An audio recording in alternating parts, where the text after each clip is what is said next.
తాజా రాజకీయ పరిణామాలపై వైసీపీ అధ్యక్షుడు జగన్ మీడియాతో మాట్లాడుతున్నారు. లైవ్ లో చూద్దాం. పార్టీ ప్రజల అభిప్రాయాలను సమీకరించడం, ప్రజలకు సంఘీభావంగా వారితో పాటు గొంతు కలపడం,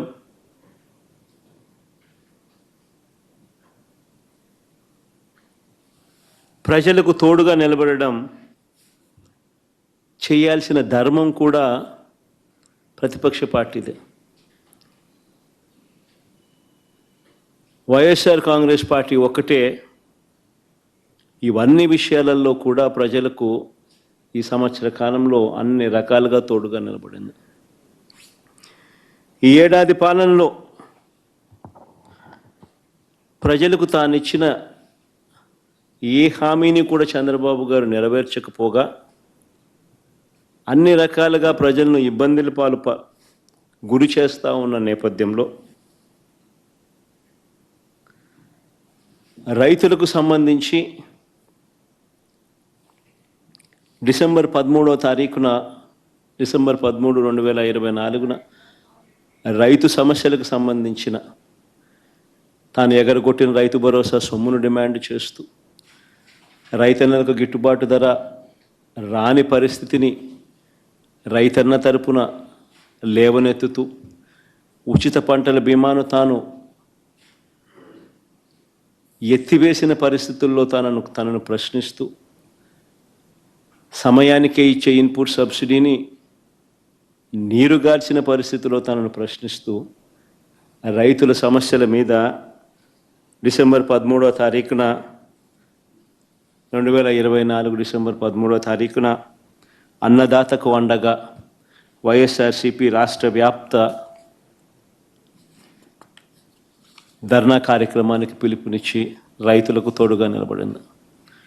డిసెంబర్ 24 కరెంటు ఛార్జీల బాదుడుపై ఏకంగా 15,000 కోట్ల రూపాయల బాదుడు. ఎన్నికలప్పుడేమో కరెంటు ఛార్జీలు తగ్గిస్తానన్న ఈ పెద్ద మనిషి తగ్గించకపోగా ఎన్నికలు అయిపోయిన తర్వాత ఏకంగా సంవత్సర కాలం తిరక్క మునిపే ఏకంగా 15,000 కోట్ల రూపాయలు కరెంటు ఛార్జీల బాదుడు ఆయన బాదుతూ పోతే, ఆ కరెంటు ఛార్జీల మీద నిరసన తెలుపుతూ డిసెంబర్ 24 పోరుబాట నిర్వహించేందుకు కూడా వైఎస్ఆర్ కాంగ్రెస్ పార్టీ. పిల్లల చదువులతో చంద్రబాబు నాయుడు చెలగాటమాడుతూ పిల్లలకు ఇవ్వాల్సిన విద్యా దీవెన, వసతి దీవెన బకాయిలు ఇవ్వకోకుండా చివరికి ఆ పిల్లలు చదువులు ఆపేసి పనులకు పోతా ఉన్న పరిస్థితుల మధ్య ఆ పిల్లలకు తోడుగా నిలబడుతూ మార్చి 12 యువత పోరు పేరుతో ఆ పిల్లలకు తోడుగా ఉంటూ, ఈ హామీయే కాకుండా నిరుద్యోగ భృతి సంగతి ఏమిటి, సంవత్సరం గడిచిపోయింది, ఇస్తానన్నావు కదా 36,000 ప్రతి సంవత్సరం, దాని గతి ఏమిటి అని చెప్పి కూడా గట్టిగా నినదిస్తూ యువతకు తోడుగా ఉండి మార్చి 12 యువత పోరు నిర్వహించాం. జూన్ 4 రాష్ట్ర వ్యాప్తంగా చంద్రబాబుకు చేసిన మోసాలను నిలదీస్తూ వెన్నుపోటు దినం కార్యక్రమం ద్వారా ప్రతి అసెంబ్లీ నియోజకవర్గంలో కూడా వేలాది మంది బాధిత ప్రజలతో కలిసి చంద్రబాబు నాయుడు గారు ఎగ్గొట్టిన సూపర్ 6, సూపర్ 7 హామీలనన్నీ కూడా ఎత్తి చూపిస్తూ ఈ ఎగ్గొట్టిన ఈ బాకీల సంగతి ఏమిటి, మీరిచ్చిన బాండ్ల సంగతి ఏమిటి అని చెప్పి గట్టిగా నిలదీస్తూ జూన్ 4 వెన్నుపోటు దినం రాష్ట్ర వ్యాప్తంగా కూడా చేశాం. ఇప్పుడు కూడా ఒక బృహత్తర ప్రణాళిక తీసుకుని రాష్ట్ర వ్యాప్తంగా కూడా రీకాలింగ్ చంద్రబాబుస్ మేనిఫెస్టో అన్న పేరుతో బాబు ష్యూరిటీ, మోసం గ్యారంటీ అన్న నినాదంతో చంద్రబాబు నాయుడు గారు చేసిన మోసాలన్నీ కూడా ఎత్తి చూపిస్తూ ప్రజలను చైతన్యవంతులను చేస్తూ చంద్రబాబు నాయుడు గారు ఇచ్చిన బాండ్లను ప్రజలకు మళ్ళీ ఒకసారి వాళ్లకు తెలియజేస్తూ ఆ బాండ్లను తెలుగుదేశం పార్టీ నాయకులకు చూపిస్తూ ఈ సంవత్సర కాలంలో బకాయిలను సంవత్సర కాలంలో వీళ్ళకి ఇవ్వాల్సిన డబ్బులు ఎంత అని వాళ్ళే లెక్కేసుకుని చంద్రబాబు నాయుడు అడిగేట్టుగా, గత సంవత్సరాన్ని అడిగేట్టుగా ఈ సంవత్సరం ఎప్పుడు ఇస్తామని చెప్పి నిలదీసేట్టుగా చంద్రబాబు నాయుడు గారి మోసాలను ఎత్తి చూపుతూ ఈ నెల జూన్ 25వ తారీఖున రాష్ట్ర స్థాయిలో నేను స్టార్ట్ చేస్తే నియోజకవర్గ స్థాయిలోనూ అద్భుతంగా ఈ కార్యక్రమం జరిగింది. ఇప్పటికే జిల్లా స్థాయి అయిపోయి ఇప్పుడు మండల స్థాయిలో కూడా జోరుగా ఈ కార్యక్రమం జరుగుతూ ఉంది. జూలై 21వ తారీఖు నుంచి గ్రామ స్థాయిలోకి కూడా ఈ కార్యక్రమాన్ని ప్రతి గ్రామంలో కూడా జరిగేట్టుగా, చైతన్యవంతులు చేసేట్టుగా, క్యూఆర్ కోడ్ వాళ్ళు డౌన్లోడ్ చేసుకుంటే చంద్రబాబు నాయుడు గారు గతంలో అన్న మాటలు, చంద్రబాబు నాయుడు గారు గతంలో ఇచ్చిన బాండ్లు, చంద్రబాబు నాయుడు గారి మేనిఫెస్టో, ఇప్పుడు చంద్రబాబు నాయుడు గారు చేస్తూ ఉన్న మోసం, చంద్రబాబు నాయుడు గారు ఎంత బాకీ ఉన్నాడు, చంద్రబాబు నాయుడు గారు మనకి ఎంత ఇవ్వాల్సింది అన్న అన్ని వివరాలతో ప్రజలే ఆ క్యూఆర్ కోడ్ను డౌన్లోడ్ చేసుకుని వాళ్ళ ఫోన్లలో ప్రజలే తెలుసుకుని చంద్రబాబు నాయుడు గారిని గ్రామ స్థాయిలో నిలదీసేట్టుగా ప్రజలను చైతన్యవంతులు చేసే కార్యక్రమం చేస్తూ ఉన్నాం. ఇలా మేము చేసే ప్రతి పని కూడా ఒక కాస్ అనేది, ప్రతి పనిలోనూ ఒక కాస్ కనిపిస్తుంది, విశాల ప్రజా ప్రయోజనాలు కనిపిస్తాయి.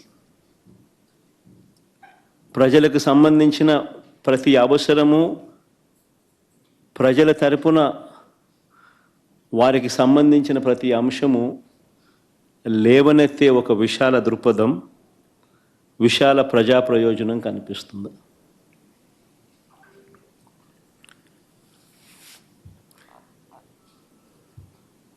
ఈరోజు అందుకనే ప్రజలకు ఏ సమస్య వచ్చినా కూడా ఈరోజు చంద్రబాబు నాయుడు ఎలాగూ చెయ్యడు అని చంద్రబాబు నాయుడిని ఎవరు కలవడంలా, ఆయన ఎలాగో కలిసినా వేస్టే, ఆయన ఎలాగూ చేయడని ప్రజలకు కూడా బాగా అర్థమైపోయింది.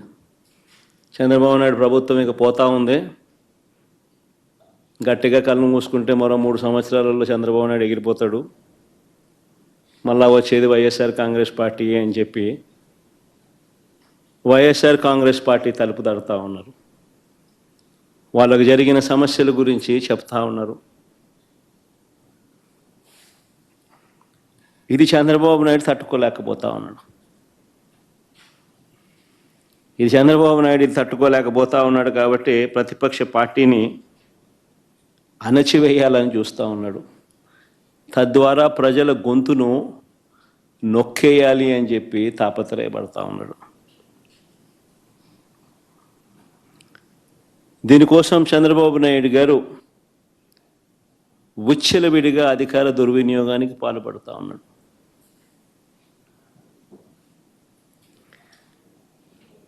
గతంలో పోలీసులు ఎలా ఉండేవాళ్ళు మా ప్రభుత్వ హయాంలో అని అంటే, అత్యుత్తమ పనితీరుతో, గతంలో పోలీసులు మా హయాంలో అత్యుత్తమ పనితీరుతో, సంస్కరణలతో, పీపుల్ ఫ్రెండ్లీ పోలీసింగ్తో తలెత్తుకొని పోలీసులు పనిచేసే పరిస్థితులు గతంలో ఉండేటివి. స్పందన అనే కార్యక్రమం ఉండేది. ఆ స్పందన అనే కార్యక్రమంలో వైఎస్ఆర్ కాంగ్రెస్ పార్టీకి సంబంధించిన వాళ్ళ సమస్యల కన్నా తెలుగుదేశం పార్టీ వారికి సంబంధించిన సమస్యలు ఎక్కువగా పోలీసులు సాల్వ్ చేసేవాళ్ళు, కలెక్టర్లు సాల్వ్ చేసేవాళ్ళు. ఆ రకంగా ఎక్కడా కూడా వివక్ష అనేది చూపకుండా ఎవరికి ఏ సమస్య వచ్చినా కూడా పోలీసింగ్ అనేది కానీ, సమస్యలు సాల్వ్ చేయడం కానీ తలెత్తుకొని చేసే పరిస్థితులు గతంలో ఉండేటివి అధికారులకి. ఈరోజు ఆ అధికారుల పరిస్థితి ఏమిటి అని అంటే, చంద్రబాబు నాయుడు గారి మాట ఏ పోలీస్ అధికారి అయినా కూడా వినకపోతే వాళ్ళ పరిస్థితి ఏమిటి అని అంటే, డీజీ స్థాయిలో ఉన్న అధికారి సైతం, పిఎస్ఆర్ ఆంజనేయులు డీజీ స్థాయి అధికారి, ఈయన మాట వినకపోతే తప్పుడు కేసులు పెట్టి అరెస్ట్ చేశారు. మరో డీజీ స్థాయి అధికారి సునీల్ కుమార్ను, మరో అడిషనల్ డీజీ సంజయ్ను, దళిత ఆఫీసర్లు వీళ్ళంతా, ఇంకొక బీసీ ఆఫీసర్ ఐజీ కాంతి రాణా టాటాను, డిఐజీ ఎస్సీ అధికారి విశాల్ గున్ని, వీరందరిపై తప్పుడు కేసులు పెట్టి సస్పెండ్ చేయించారు. ఎందరో ఎస్పీ స్థాయి అధికారులపై తప్పుడు కేసులు పెట్టి విచారణ పేరుతో వేధిస్తూ ఉన్నారు. వీరు కాక నలుగురు నాన్ క్యాడర్ ఎస్పీలు, ఒక కమాండెంట్ స్థాయి అధికారి, 22 మంది అడిషనల్ ఎస్పీలు, 55 మంది డిఎస్పీలకు పోస్టింగులు లేవు. మరో 6 డిఎస్పీలు, 3 అడిషనల్ కమాండెంట్లు, 2 అసిస్టెంట్ కమాండెంట్లు కూడా హెడ్ క్వార్టర్లో రిపోర్టింగ్ చేయిస్తూ ఉన్నారు.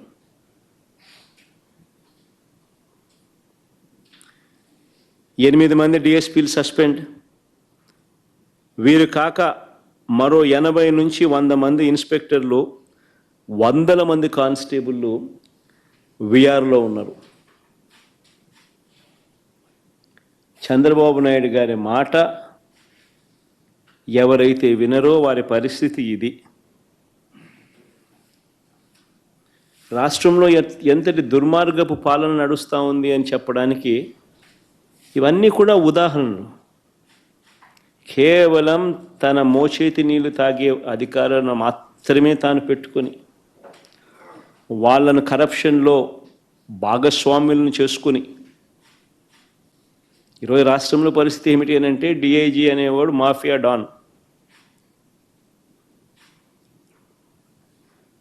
ఆ జోన్కు ఆయన కింద సిఐలు, ఓ డిఎస్పి, అదే ఆయన ఆర్మీ.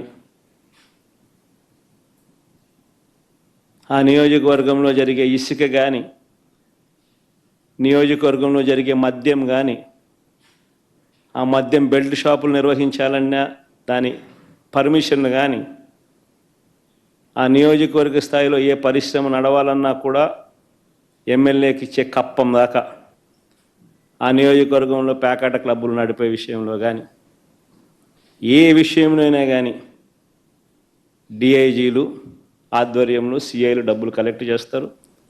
వీళ్ళు ఎమ్మెల్యేలకు ఇస్తా ఉన్నారు రివర్స్.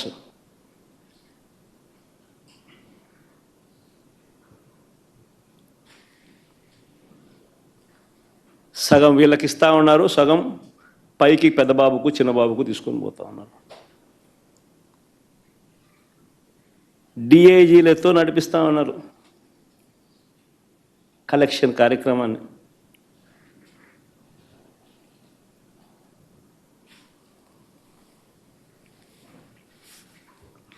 ఇవన్నీ చూసి భరించలేక కొంతమంది ఐపీఎస్ అధికారులు ఈ మధ్యకాలంలోనే చూసాం. Siddharth Kaushal youngster, young IPS officer రాజీనామాలు చేసి వెళ్ళిపోతున్నారు విఆర్ఎస్లు తీసుకొని. ఎందుకంటే ఆయన ఢిల్లీకి పోవడానికి రిలీవ్ చేయడు, ఎన్ఓసి ఇవ్వడు. సో ఇక్కడే ఉండి ఈయనతో వేధింపులు ఎందుకు అని చెప్పి ఏకంగా రాజీనామాలు చేసి వెళ్ళిపోతున్నారు విఆర్ఎస్లు తీసుకుని.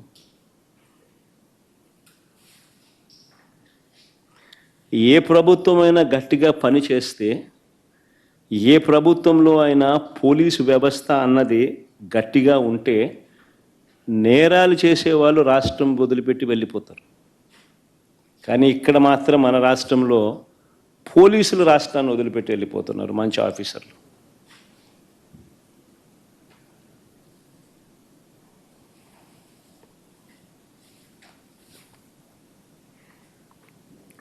నేను అడుగుతా ఉన్నా, చంద్రబాబు నాయుడు గారు ఇన్ని సంవత్సరాలు 45 ఏళ్ళ ఇండస్ట్రీ అంటాడు, ఇన్ని సంవత్సరాల రాజకీయ జీవితం అంటాడు. నేను అడుగుతా ఉన్నా, చంద్రబాబు నాయుడు గారికి రాజకీయ పార్టీకి మౌలికంగా ఉన్న హక్కులు ఏమిటో చంద్రబాబు నాయుడు గారికి తెలియదా అని అడుగుతా ఉన్నా.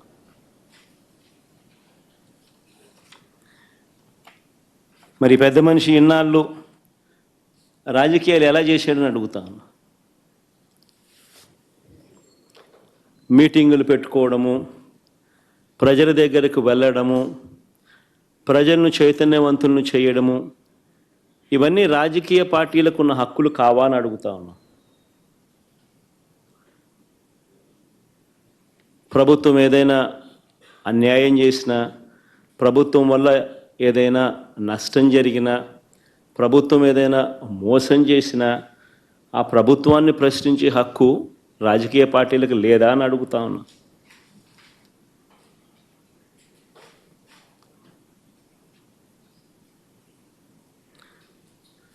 ఈ రాష్ట్రంలో నిజంగా ప్రజాస్వామ్యం అనేది ప్రమాదకర పరిస్థితుల్లో ఉంది. ఇది చెప్పడానికి నిన్నటి గుడివాడ ఘటనే ఒక కళ్ళ ఎదుట కనిపిస్తూ ఉన్న సాక్ష్యం.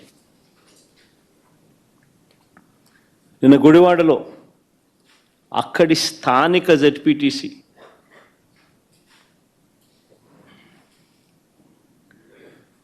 కృష్ణా జిల్లా పరిషత్ చైర్పర్సన్ ఒక బీసీ మహిళ, నా సోదరి హారిక,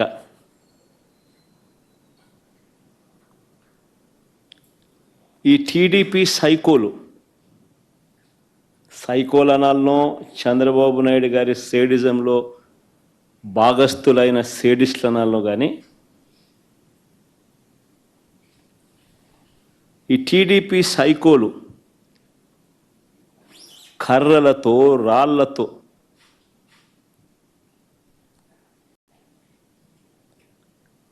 దాడి చేసిన ఘటన. ఆమె చేసిన తప్పేమిటి అని అడుగుతా ఉన్నా. ఆమె చేసిన తప్పేమిటి అని అడుగుతా ఉన్నా. ఎందుకు ఆమె మీద దాడి చేశారు? ఎందుకు దుర్భాషలాడారు? ఎందుకు నోటుకొచ్చినట్టు అనరాని మాటలతో ఆమెను తిట్టారు అని అడుగుతా ఉన్నా. చంద్రబాబు చేసిన మోసాలను నిలదీస్తూ ఏమైనా యాని సూపర్ 6లు సూపర్ 7లు రీకాలింగ్ చంద్రబాబుస్ మేనిఫెస్టో, చంద్రబాబు నాయుడు గారి మేనిఫెస్టోను గుర్తు తెచ్చుకుంటూ అనే కార్యక్రమంలో పాలుపంచుకుంటూ చంద్రబాబు నాయుడు గారిని ఈ సంవత్సర కాలంలో జరిగిన నష్టం, మా ప్రజలకు, మాకు, మా వాళ్లకు ఇంత నష్టం జరిగింది అని చంద్రబాబు నాయుడు గారిని ప్రశ్నించే ఈ కార్యక్రమం ఏర్పాటు చేస్తే ఆ కార్యక్రమానికి వెళ్తా ఉందాను. తప్పేముంది?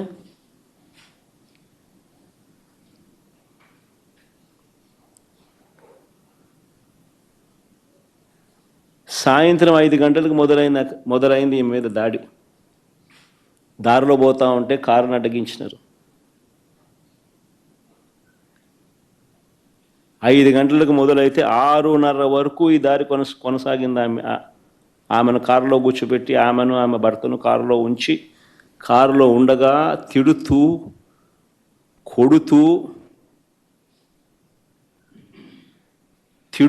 కొడుతూ కారు అద్దాలను ధ్వంసం చేస్తూ, ఆశ్చర్యం ఏంటంటే ఇవన్నీ పోలీసుల సమక్షంలోనే జరుగుతూ ఉన్నాయి. పోలీసులు ప్రేక్షక పాత్ర పోషిస్తూ ఉన్నారు.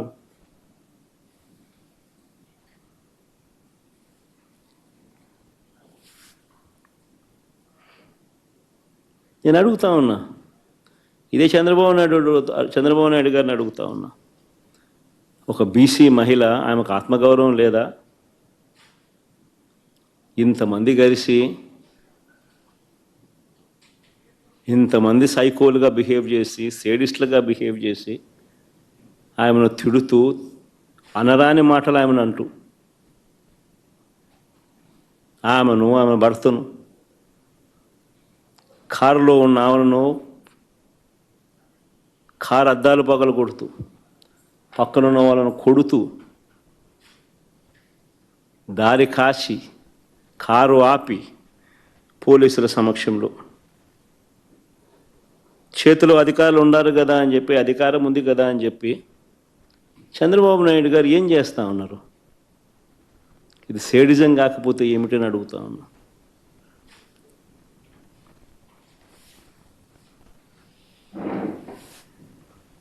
పైగా ఇంతటి హేయమైన దాడి చేసి, సిగ్గు లేకుండా దుర్భాషలాడి ఒక బీసీ మహిళను, నా చెల్లి హారికను పట్టుకొని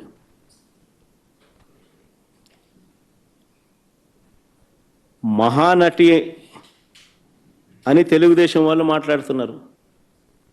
సిగ్గుండాలి కదా.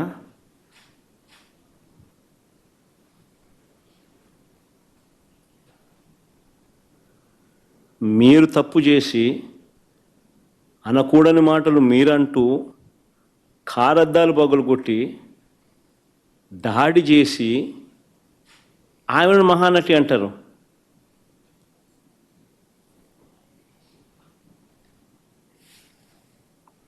నిజంగా మహానటులు ఒకసారి అది కూడా చూడండి, ఒకసారి వీడియో క్లిప్పింగ్ కూడా ఒకసారి చూడండి, ఒకసారి మీకే అర్థమవుతుంది పోలీసుల పాత్ర కూడా.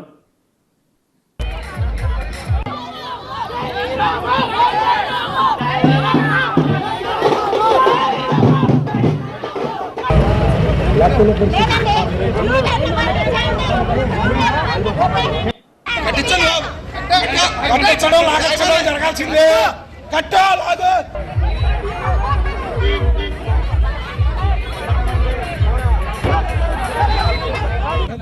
ఒక జిల్లా పరిషత్ చైర్మన్ బీసీ మహిళ అలాగే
ఆశ్చర్యం నిజంగా.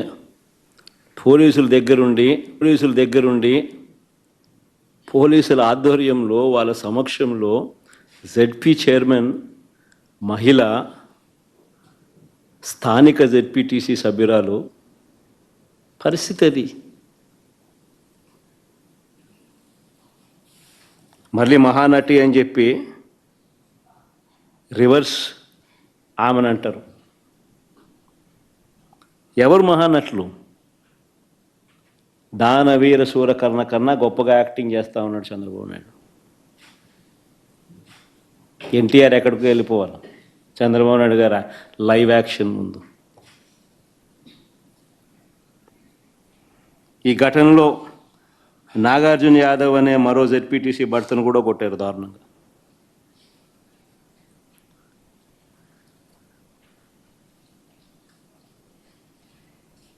ఆశ్చర్యం ఏమిటంటే ఇంత దారుణంగా హారికను టీడీపీకి చెందిన సేడిస్టులు దాడి చేసినట్టుగా చాలా స్పష్టంగా వీడియోలు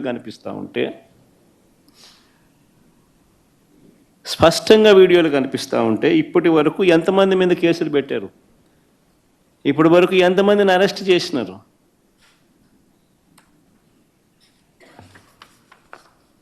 ఎవరిని అరెస్ట్ చేయాల? కారణం ఏంటంటే వీళ్ళే దగ్గర నుండి పంపించినారు, పైనుంచి ఫోన్లు చేసి చెయ్యండి అని చెప్పి వీళ్ళని. ఎందుకంటే 8వ తారీఖున పేరుని నాని ఏదో ఒక సినిమా డైలాగుల గురించి ఏదో మాట్లాడాడట. 11వ తారీఖున ఇది 2 రోజుల తర్వాత 3 రోజుల తర్వాత ప్రోగ్రాము జరుగుతూ ఉంది గుడివాడలో. చంద్రబాబు నాయుడు గారి రీకాలింగ్ చంద్రబాబు మేనిఫెస్టో కార్యక్రమానికి వీళ్ళు అటెండ్ అవుతున్నారు.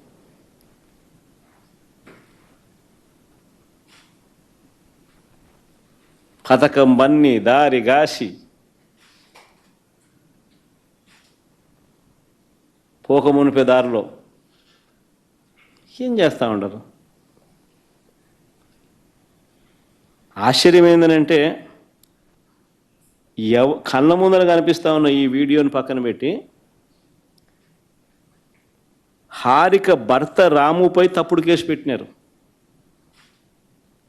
హారిక భర్త రాము తన కారుతో గుద్దాడని. మీరే ఇంతకుముందు వీడియోలు చూశారు. హారిక అండ్ రాము వెనక సీట్లో కనిపిస్తూ ఉన్నారు, ముందర సీట్లో కాదు, వెనక సీట్లో కూర్చొని ఉన్నారు వాళ్ళిద్దరు. హారిక జెడ్పీ చైర్మన్, అంటే గవర్నమెంట్ కారు అది. డ్రైవర్ గవర్నమెంట్ డ్రైవరు, గవర్నమెంట్ ఉద్యోగి, గవర్నమెంట్ కారు తోలుతా ఉన్నారు. గవర్నమెంట్ కారులో గవర్నమెంట్ ఉద్యోగి తోలుతా ఉన్న కారులో వీళ్ళు వెనకాల సీట్లో కూర్చొని ఉంటారు. రాము గుద్దాడు అని చెప్పి కేసు, రాము మీద తప్పుడు కేసు.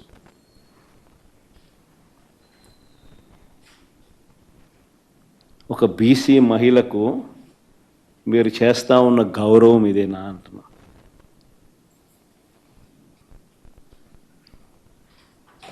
మళ్ళీ వీళ్ళు బీసీల గురించి మాట్లాడతారు. సిగ్గుండాలి, ఏడన పోయి దుంకి సావాలి వీళ్ళంతా పోయి.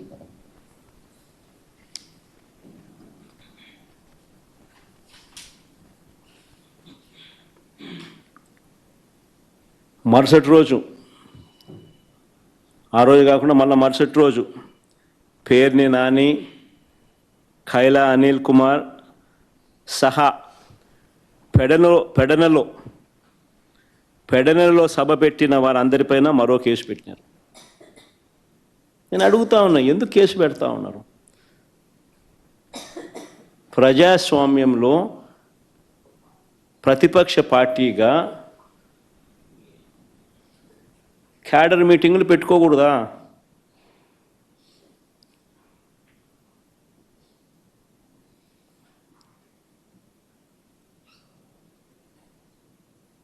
చంద్రబాబు నాయుడు గారు చేసిన మోసాలను ఆ క్యాడర్ మీటింగ్లో ప్రస్తావిస్తూ బాబు ష్యూరిటీ, మోసం గ్యారంటీ, రీకాలింగ్ చంద్రబాబుస్ మేనిఫెస్టో అని చెప్పి QR కోడ్ రిలీజ్ చేయకూడదా?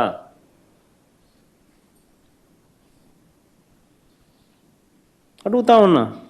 ప్రజాస్వామ్యంలో ఉన్నామా లేమా అని అడుగుతా ఉన్నా.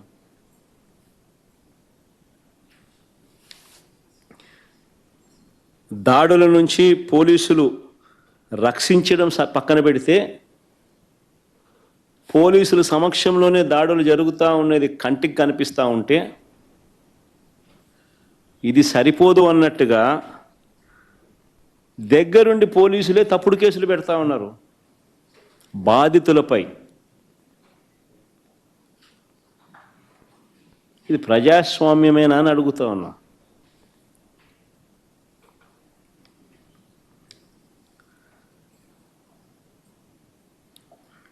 చంద్రబాబు నాయుడు గారు చేసే ప్రతి పని కూడా టాపిక్ డైవర్ట్ చేసే ఆలోచనతోనే చేస్తాడు. నా పర్యటనలో కూడా, ఈ మధ్య జరిగిన నా పర్యటనలు కూడా మీరు గమనిస్తే, నా ప్రతి పర్యటన కూడా టాపిక్ డైవర్ట్ చేసేందుకు ఉద్దేశపూర్వకంగా తానే గందరగోళాన్ని సృష్టించడం, ఉద్రిక్తతలను తానే రెచ్చగొట్టే కార్యక్రమం చేయడం కోసం ప్రయత్నం చేయడం, ఇలాంటి కుట్రలే కనిపిస్తాయి. నా పర్యటన అయిపోయిన తర్వాత పోలీసుల ద్వారా చంద్రబాబు నాయుడు గారి దగ్గరుండి తప్పుడు కేసులు పెట్టించడం, ఇవన్నీ కూడా దీనికి ఉదాహరణలే.